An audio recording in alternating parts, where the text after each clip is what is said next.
So hello बच्चा party, देखो कैसे हो आप सभी लोग। I hope you guys are fine. देखो क्लास 10th का जो चैप्टर नंबर 3 है, linear equation in two variable, इस पूरी वीडियो में सिर्फ इंट्रोडक्शन करेंगे, ठीक है। ब्रॉडली इंट्रोडक्शन करेंगे, डिटेल वीडियो है तो ध्यान से समझना कि नेक्स्ट वीडियो जो 2-3 बनेगी वीडियोस, उसमें हम पहली एक्सरसाइज, दूसरी एंड तीसरी, पहली एक्सरसाइज के लिए एक सेपरेट वीडियो, दूसरी और तीसरी एक्सरसाइज के लिए एक वीडियो में कंपेयर खत्म कर देंगे, ठीक है। अब इंट्रोडक्शन शुरू करते हैं, बात समझना। पहला आता है डेफिनेशन। क्या होती है? देखो सबसे चीज होती है, हम कोई भी चैप्टर पढ़ते हैं ना, तो उसका ना सबसे मेन क्रक्स क्या होता है कि उसका डिफाइन कैसे करते हैं उसको। बात समझो, अगर लीनियर इक्वेशन का मतलब होता है एक ऐसी इक्वेशन जिसके अंदर वेरिएबल और कोफिशिएंट दोनों पाए जाते हों। जैसे कि अब देखो क्या बोला जा रहा है, पहले डेफिनेशन पढ़ते हैं। इज एन इक्वेशन जहां पर हाईएस्ट पावर वेरिएबल की हमेशा वन हो, हाईएस्ट पावर किसी भी वेरिएबल की वन हो, और उसके अंदर एक वेरिएबल काउंट हो। जैसे कि अगर मैं यहां लिख दूं इस तरीके से, इसको कहते हैं linear equation. Linear equation linear equation in one variable, in one variable. इतनी बात समझ आई? इतनी बात समझ आई? ठीक है। बचपन में पढ़ते आ रहे हैं वेरिएबल्स क्या होते हैं, ए टू जेड सारे अल्फाबेट्स को हम वेरिएबल कहते हैं। अब बोलोगे सर यहाँ पे भैया, यहाँ पे तो ए और बी यहाँ पे भी आ गए, क्या ये भी वेरिएबल हो गए? नहीं, यहाँ पर इनका काम होता है रियल नंबर्स का। इनको रियल नंबर्स में काउंट करते हैं, बस इतनी सी बात समझो, ठीक है। यहां पर एक्स हो या वाई हो, क्या कह रहा हूं, एक्स हो या वाई हो, उनको हम किस में काउंट करेंगे? उनको वेरिएबल्स में काउंट करा जाएगा। ये बात इतनी समझो, बहुत सिंपल सी बात है। एक्स और वाई की बात हो रही है तो दे आर वेरिएबल्स, ए और बी की बात हो रही है दे आर रियल नंबर्स, बस इतनी बात। और ए और बी जीरो के बराबर ना हो और दोनों ही जीरो के बराबर हो गए तो कोई इक्वेशन नहीं कहलाई जाएगी, ठीक है। ये थी आपकी linear equation in one variable. अब बात आती है linear equation in two variables. अब समझो, एक ही इक्वेशन के अंदर, क्या कह रहा हूं, एक ही इक्वेशन के अंदर जैसे ये लिखा हुआ A x plus B y plus C equals to zero, ये एक स्टैंडर्ड इक्वेशन है, हमेशा याद रखना। इसमें क्या बोला गया? इसमें ये बोला गया ये क्वाड्रेटिक इक्वेशन नहीं है, लीनियर इक्वेशन है। लीनियर इक्वेशन कब कहलाती है? जब किसी कोई भी वेरिएबल की पावर, सबसे power, highest degree one power में हो। कहीं पावर में कोई टू तो नहीं है किसी में भी, अगर टू होता तो ये लीनियर इक्वेशन कहलाता ही नहीं, बस इतनी सी बात है, याद रखना इस चीज को, ठीक है। अब A x plus B y plus C, आपके ये जो अल्फाबेट्स है ना, ए बी सी, ये जो ए बी सी है, इनको कहते हैं रियल नंबर, सच्ची संख्या, ठीक है। रियल नंबर्स कहा जाएगा इन्हें। अब एक्स और वाई हो गए हमारे, एक्स और वाई हमारे हो जाएंगे वेरिएबल्स में, बस इतनी सी बात है। ये रही आपका, ये रहा एक, ये रहा एक, ये रहा एक, ये रहा। जहां पर ये बोल रहे हैं कि x and y are variables, A B C are real numbers, they are not equals to zero, zero के बराबर ना हो, बस इतनी दिमाग में याद रख लेना। अब चलते हैं अगले टॉपिक पर। जो पूरा चैप्टर पूरा डिसाइड करा गया है, जिस चीज के बारे में डिसाइड करा गया है, तो वो ये टॉपिक है। दो चीजों के हिसाब से जो हम लीनियर इक्वेशन सॉल्व करेंगे दो वेरिएबल्स में, उनको कहते हैं, एक ग्राफिकल मेथड होता है, एक होता है एल्जेब्रिक मेथड। क्या कह रहा हूं? Graphical method, algebraic method. Algebraic method याद कर लोगे, ग्राफिकल मेथड समझना पड़ेगा। एल्जेब्रिक मेथड याद कर लोगे, ग्राफिकल मेथड समझना पड़ेगा। अब देखो इसमें क्या आता है, सबसे पहले जनरल फॉर्म आती है। जनरल फॉर्म फिक्स रहेगी सबके लिए, A one x B one y plus C one, A two x B two y C two. अब देखते ही समझ आ रहा है। अगर मैं एग्जांपल ले लूं, two x plus three y plus, एक काम करते हैं इसको माइनस ले लेते हैं, इक्वल्स टू जीरो। ये आपकी फर्स्ट इक्वेशन, ठीक है। अब आता है सेकेंड इक्वेशन। मैंने बना ली सेकेंड इक्वेशन, दो इक्वेशन दे रखी है। अब बोलोगे अभी सर आपने पढ़ाया था कि हमें ऐसे लिखना चाहिए, ये कहां गया? ये नहीं होगा। हम इस चैप्टर पे linear equation in two variables की बात कर रहे हैं। वो फर्स्ट एक वेरिएबल के लिए बात करी थी मैंने, सेकंड वेरिएबल भी कंपैरिजन करा दिया था। तो इसमें क्या बात हो रही है, इसमें ना एक सिंगल वेरिएबल आ रहा है बस। अभी हम इस चैप्टर में दो वेरिएबल्स की बात कर रहे हैं तो हम दो वेरिएबल्स को लेके चलेंगे, बस इतनी सी बात है। ठीक है, अब देखो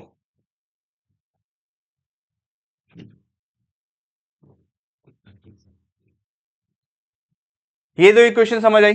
अब मैं आपसे पूछता हूं A1 क्या है, A2 क्या है। अगर आप इस इक्वेशन को फर्स्ट कंसीडर करते हो और इस इक्वेशन को सेकंड इक्वेशन कंसीडर करते हो तो A1 और A2, ये A1, अब देखो A1 बराबर 2, ये वैल्यू कोफिशिएंट लिखना है, सिर्फ कोफिशिएंट। कोफिशिएंट मतलब होता है जो वेरिएबल के साथ नंबर लगा होता है उसको कोफिशिएंट कहते हैं।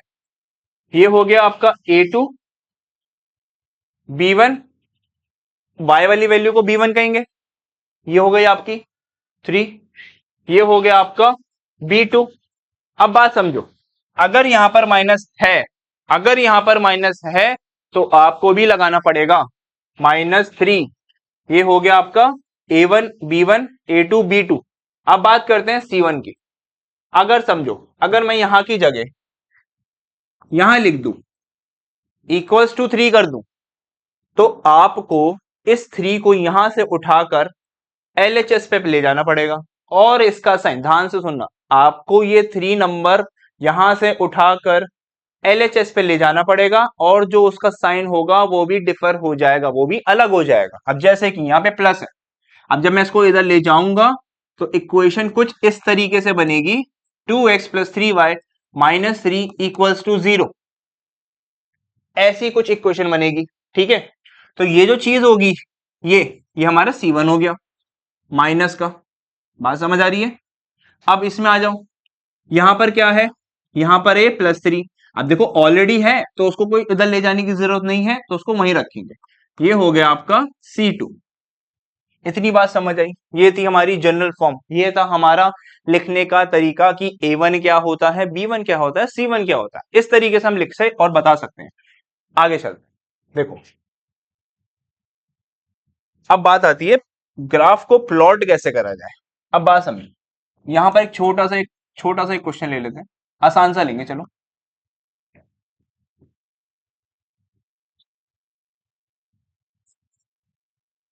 इस तरीके से क्वेश्चन ले लिया, थोड़ा और आसान कर लेते हैं। रैंडमली ले रहा हूं, ठीक है, वैल्यूज भी रैंडम आएंगी। अब आपका एक ग्राफ दे दिया, आपको ग्राफ में बोला जा रहा है कि इस ग्राफ के हिसाब से आपको ये प्लॉट करके दिखाओ कि कहां कहां पर एक्स और वाई की वैल्यूज आएंगी। अभी आगे क्वेश्चंस आएंगे तो वहां पर आपको ये सॉल्व करके दिखाना पड़ेगा, तो ध्यान से समझो। आप क्या करो, सबसे पहले इस इक्वेशन को नाम दे दो इक्वेशन नंबर 1, इस इक्वेशन को नाम दे दो इक्वेशन नंबर 2। ठीक है, अब मैं क्या करूंगा, इक्वेशन 1 को अलग अलग करूंगा। क्या कह रहा हूं, एक्स की वैल्यू मतलब एक्स की इक्वेशन निकालूंगा। बहुत ध्यान से समझो, फर्स्ट इक्वेशन को समझो। ये प्लस और वहां जाके माइनस, वहां जाके माइनस होगा तो 4 - y कुछ इस तरीके से लिखा जाएगा, हाँ या ना। ये बात समझ आ रही होगी। ठीक है, अब क्या करता हूं, मैं पहली इक्वेशन के पहले पॉइंट्स निकालूंगा। हमेशा ऐसे करके बॉक्स बना लो, आसानी पड़ेगी। इस तरीके से लाइन खींचो, इस तरीके से एक और लाइन खींचो, यहां डालो x, यहां डालो y। दो दो सोल्यूशन निकाल दो, अगर 3 बोलेगा तो 3 निकाल देना, अगर 2 बहुत होते हैं, मोर देन इनफ होता है। इक्वेशन के 2, इस इक्वेशन के 2, काम खत्म। बहुत से बच्चे 3 निकालते हैं, 4 निकालते हैं, वो डिपेंड करता है क्वेश्चन के ऊपर। अब बात समझो, अगर मैं y की वैल्यू, क्या कह रहा हूं मैं, y की वैल्यू, क्या कह रहा हूं मैं, y की वैल्यू 0 पुट कर दूं इसके अंदर। किसकी बात हो रही है, अभी इसको इक्वेशन को सॉल्व कर रहा हूं मैं, इसको अभी छेड़ा नहीं मैंने, सेकंड वाली को अभी होल्ड रखा हुआ है। मैं पहले पहली वाली इक्वेशन के पॉइंट्स निकाल रहा हूं। बहुत ध्यान से समझो, इंपॉर्टेंट है ये बहुत चीज। y की वैल्यू 0 हो गई, x की वैल्यू कितनी आ गई, 4 आ गई। अगर मैं यहाँ 0 पुट करता इस तरीके से तो ऑब्वियस ही बात है मेरा 4 ही बचता, तो मैं यहां लिख देता 4। बात समझ आ गई। ठीक है, अब इसी इक्वेशन को थोड़ा सा पहले वाली पे चलते हैं। अगर मैं y के हिसाब से सोल्व करता तो मैं लिखता 4 - x, तो मैं लिखता 4 - x, हाँ या ना, सिंपल। 4 - x लिखता। अब मैं पुट करता हूं, अगर x की वैल्यू 0 पुट कर दो, मान लेते हैं x की वैल्यू 0 पुट कर दी तो 4 आ गया y, सिंपल। इसको 0 बना दिया, ये हुआ तो y की वैल्यू कितनी आ गई, 4 आ गई। अब क्या होगा, बहुत ध्यान अब क्या होगा, जो ये जो पॉइंट्स आए हैं इनको लिखने का तरीका समझो। ऐसे करके ब्रैकेट बनाओ, एक्स की वैल्यू कितनी है, पहले पहले बॉक्स की बात हो रही है, 4 है। नीचे इधर को एक्स एक्सिस के लिखते हैं पॉइंट्स, इधर को वाई एक्सिस पॉइंट लिखते हैं। 4,0, दूसरे पॉइंट्स क्या बने, 0,4। ये बात समझ आई, ये बात समझ आई। अब मैं अगर प्लॉट करके देखूं, अगर मैं प्लॉट करता हूं, चलो अब मेरे सारे पॉइंट्स क्या है, पॉजिटिव है, तो मुझे कुछ करना है नहीं इतना, तो मुझे नेगेटिव का ग्राफ बनाना ही नहीं पड़ेगा, नेगेटिव ग्राफ तो बनाना ही नहीं पड़ेगा। अब मैं पॉइंट्स पुट कर दूं, अगर मैं नाम दे दूं 1 2 3 4 5 एंड 6। अब वाई एक्सिस में भी दे दो 1 2 3 4 5 एंड 6। पहला पॉइंट क्या कह रहा है, 4,0 पुट करो, 4,0 पुट करो, 4,0 पुट करो। देखो 4 कहां है, एक्स एक्सिस पे, पॉइंट यहां आ गया, ठीक है। 4,0 पुट कर दिया।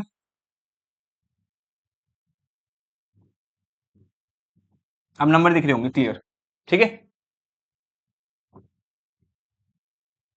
ये हो गए मेरे नंबर, 4,0, यहां एक पॉइंट आ गया, ठीक है। 4,0 का मतलब है 4 और यहां पर 0 होता है, तो मैं यहां पे तो पॉइंट पुट करता नहीं, सिंपल सा लिख दूंगा 4,0। अब यहां पे लिख दू ऐसे करके 4,0। अब 0,4, 0 एक्स एक्सेस, 4 वाई एक्सेस, यहां पर आ जाएगा मेरा 0,4, ठीक है। ये बात समझ आई। अब क्या करूंगा, इस पॉइंट को और इस पॉइंट को इस तरीके से लाइन खींच दूंगा, ठीक है। ये बेसिक सी लाइन खींच दी मैंने। अब क्या कर रहा हूं, इस लाइन पर इक्वेशन क्या थी, क्या थी, x प्लस वाई बराबर 4। मैंने इस तरीके से लिख दिया, ये बन गया मेरा एक इक्वेशन का प्लॉटिंग ऑफ ग्राफ्स। अब मैं बताता हूं आपको सेकेंड इक्वेशन के लिए, इसको कॉपी कर लो, ले लिया स्क्रीनशॉट। चलो अब आते हैं अगले उस पर, किस पर, इक्वेशन क्या ली थी हमने दूसरी, x minus y equals to 1, ये इक्वेशन थी। अब मैं दो दो भागों में बांट देता हूं, 1 plus y, y equals to x minus 1। ये बात समझ आई, देखो ध्यान से, बस इक्वेट करा है इधर उधर करके।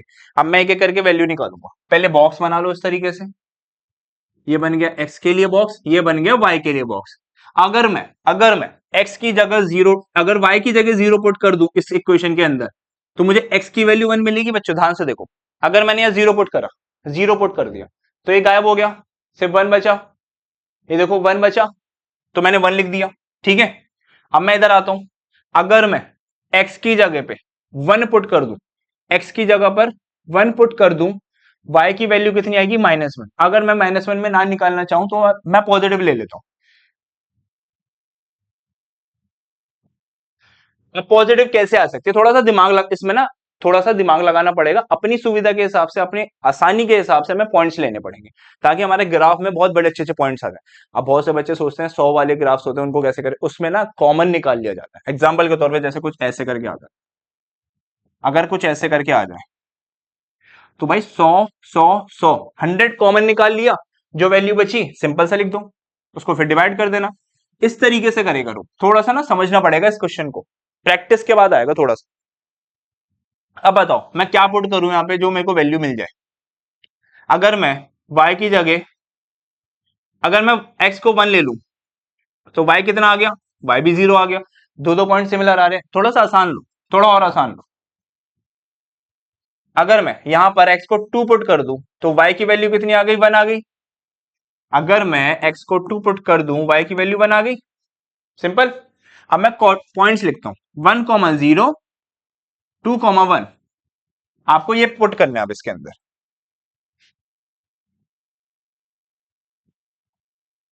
ये देखो, अब मैं दूसरी इक्वेशन बना दी, 1,0 2,1, 1,0 यहां पर और 2,1, बात समझ आ रही है, ऐसे गए, ये बना दिया, ये पैरेलल जा रही है, थोड़ा सा वो डायग्राम समझ लेना यार।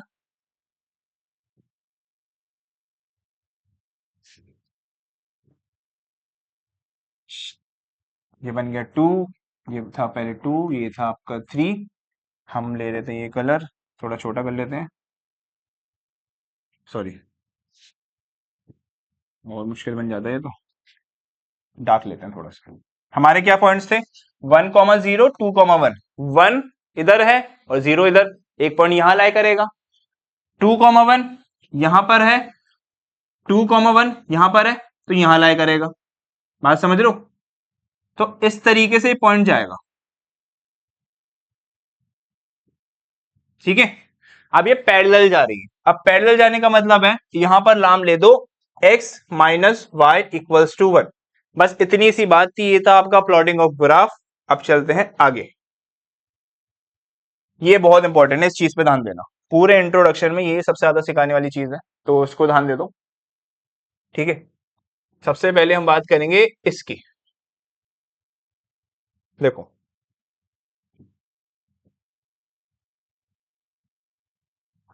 अब बात समझो। अगर ऐसा आ जाए, आपसे बोले कि ग्राफिकल रिप्रेजेंटेशन बनाओ, आप ग्राफिकल रिप्रेजेंटेशन, अभी हम इस पे आएंगे, पहले हम इस पे ध्यान देते हैं, इस ग्राफ पर। क्या बोल रहा है, एलजेब्रिक इंटरप्रिटेशन अगर दें, जैसे कि पहली इक्वेशन है x माइनस 2y बराबर 0, 3x plus 4y minus 20 equals to 0। अब ये देखो, यहां पर a1 की वैल्यू क्या है, 1, a2 की वैल्यू क्या है, 3, b1 की वैल्यू क्या है, -2, b2 की वैल्यू क्या है, +4, C1 की वैल्यू 0, C2 की वैल्यू ऑलरेडी यहां पर है, तो ये -20। अगर मैं इस तरीके से लिखूं, इस रिप्रेजेंटेशन में लिखना पड़े a1 अपॉन a2 बराबर b1 अपॉन b2 बराबर c1 अपॉन c2, तो इनमें से कोई वैल्यू सेम नहीं आ रही, तीनों आपस में अनइक्वल हैं। जब अनइक्वल हो तो उसकी ग्राफिकल रिप्रेजेंटेशन को हम इंटरसेक्टिंग लाइंस कहते हैं। और वो ग्राफ्स में कैसे बनती हैं, कुछ इस तरीके से बनाई जाती हैं, कुछ इस तरीके से बनाई जाती है कि भाई दोनों आपस में क्रॉस करेंगी, उसको कहते हैं इंटरसेक्टिंग लाइन।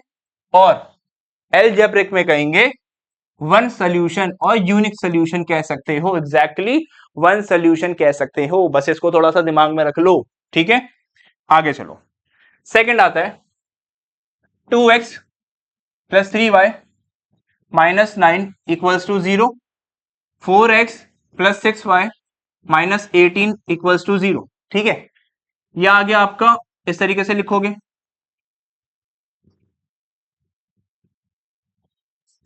ठीक है।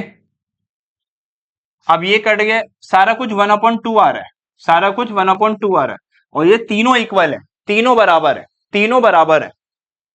बात समझ आ रही है। अब जब तीनों बराबर हो, उनको कोइंसिडेंट लाइंस कहते हैं ग्राफिकल रिप्रेजेंटेशन में, जिसके सिर्फ और सिर्फ बहुत सारे इन्फिनिट मैनी सोल्यूशन बन सकते हैं। इसको हम इस तरीके से रिप्रेजेंटेशन करते हैं ग्राफ के फॉर्म में। बात समझ रहे हो, बहुत सारे सोल्यूशंस बन रहे हैं, बहुत सारे सोल्यूशंस बन रहे हैं, तो उसको इस तरीके से रिप्रेजेंटेशन करेंगे। इतनी बात थी, आगे चलते हैं। अब आता है लास्ट, जो कि है पैरेलल लाइंस के लिए। अगर देखो, अगर इसका ऐसे कुछ बनाए, 2/4 -4/-12, ये 1/2 आया, ये 1/2 आया, और लास्ट की वैल्यू 1/3 आ गई। ये दोनों इक्वल नहीं है।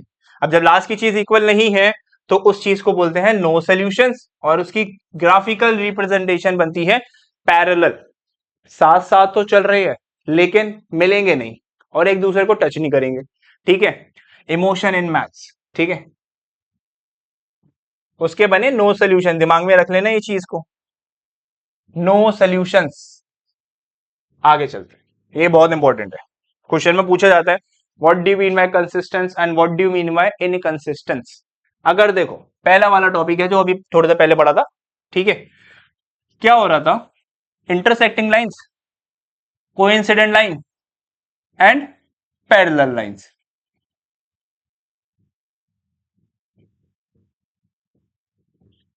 कोइंसिडेंट, इंटरसेक्टिंग लाइंस, लिख लेना इस चीज को। पहला इंटरसेक्टिंग लाइंस, दूसरा कोइंसिडेंट लाइन, तीसरा पैरेलल लाइंस, दिमाग में रखो। कंसिस्टेंट कहते हैं वो दोनों कंडीशन, कोई कंडीशन, पहली दो कंडीशन बराबर पहली दो कंडीशंस बराबर ना हो तो उसको हम कहते हैं कंसिस्टेंट, और दूसरी चीज को भी कंसिस्टेंट ही कहेंगे जब तीनों बराबर हो जाएं। जब तीनों बराबर हो गई, A1 B1 C1 A2 B2 C2 तीनों बराबर, तो आपको उसको कंसिस्टेंट बोलना पड़ेगा। लास्ट में देखो पैरेलल लाइंस वाला कॉन्सेप्ट, उसको हम बोलते हैं इनकंसिस्टेंट। सिर्फ पैरेलल लाइंस वाला कॉन्सेप्ट इनकंसिस्टेंट कहलाता है। बात समझ लो, इतनी सी चीज है, ठीक है। पैरेलल लाइन वाला कॉन्सेप्ट इन पैरेलल लाइन वाला कॉन्सेप्ट आपका इनकंसिस्टेंट कहलाता है। बस इतनी बात है, मैं फिर लिख देता हूं पैरेलल कोइंसिडेंट, फिर आता है इंटरसेक्टिंग लाइंस। ठीक है, बात समझ आ गई, बात समझ आई। कंसिस्टेंट कंसिस्टेंट इनकंसिस्टेंट, CCI इस तरीके से याद रखो। C इंटरसेक्टिंग के लिए, C कोइंसिडेंट के लिए, इनकंसिस्टेंट I जो है इनकंसिस्टेंट मतलब IC, वो है आपका पैरेलल के लिए। इस कॉन्सेप्ट को दिमाग में रट्टा मार लो। C आपका कंसिस्टेंट बताता है, I आपका इनकंसिस्टेंट बताता है। ठीक है, बात समझ आ गई, बात समझ आई। आगे बढ़ू, चलो। अब देखो, ये पूरा था इंट्रोडक्शन, ठीक है।